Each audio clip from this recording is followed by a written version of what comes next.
Sports మీట్లో ఏంటి అంటే మనకి ఒక టీం వర్క్ అనేది ఏర్పాటవుతుంది. డ్యూరింగ్ ద కోర్స్ ఆఫ్ మన రెగ్యులర్ ప్రాసెస్ వర్క్లో కూడా మనకి చాలా వరకు బాడీ కూడా స్ట్రెస్ అయి ఉంటుంది.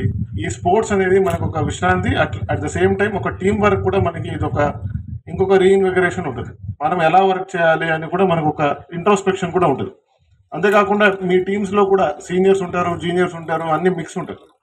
కాబట్టి ప్రతి సీనియర్ ఉండరు, జూనియర్ ఉండరు. ఒక స్పోర్ట్స్ స్పిరిట్తో మీరు ఈ ఒక గేమ్స్ ఆడి ఆ గేమ్స్తో పాటు ఒక టీం వర్క్ కూడా చేసుకొని ఈ సంవత్సరం ఏం వర్క్ చేసామో ఇవన్నీ కూడా మనం ఈ స్పోర్ట్స్ మీట్తో ఒక ఉల్లాసంగా తీసుకొని మనం ఒక మానసిక ఆరోగ్యం కూడా మనం ఒక బ్యాలెన్స్ తీసుకొని ముందుకు తీసుకెళ్తామని కోరుతూ ఈ యొక్క కార్యక్రమానికి అభినందనలు చెప్తూ ఇంకా ఆల్ ద బెస్ట్. సత్యసాయి జిల్లాలో పనిచేస్తున్న పోలీసుల కోసం ఈ క్రీడా పోటీలను మనం ఈరోజు నిర్వహిస్తూ ఉన్నాం.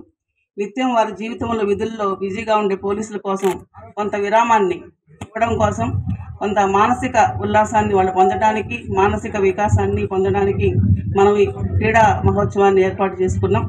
దీని తర్వాత అందరూ కూడా మరింత ఉత్సాహంతో తమ విధుల్లో మళ్ళీ పార్టిసిపేట్ చేసి మన జిల్లా యొక్క పేరుని బాగా తీసుకొస్తారని చెప్పి నేను ఆశిస్తున్నాను. ఈ పోటీల్లో పాల్గొని ప్రతి ఒక్కరూ మంచి క్రీడా స్ఫూర్తితో బాగా ఆడి విజయాలు సొంతం చేసుకోవాలి, గెలుపోటములు సమానంగా తీసుకోవాలి. క్రీడా స్ఫూర్తిని మన మనసుల్లో నింపుకుని ఇక్కడి నుండి మనం వెళ్ళాలని చెప్పి మీ అందరికీ పిలుపునిస్తూ మరిన్ని వీడియోస్ కోసం ఛానల్ ని సబ్స్క్రైబ్ చేయండి. లేటెస్ట్ అప్డేట్స్ కోసం వాట్సాప్ ఛానల్ ని ఫాలో అవ్వండి. ఆ లింక్ డిస్క్రిప్షన్ లో ఉంది.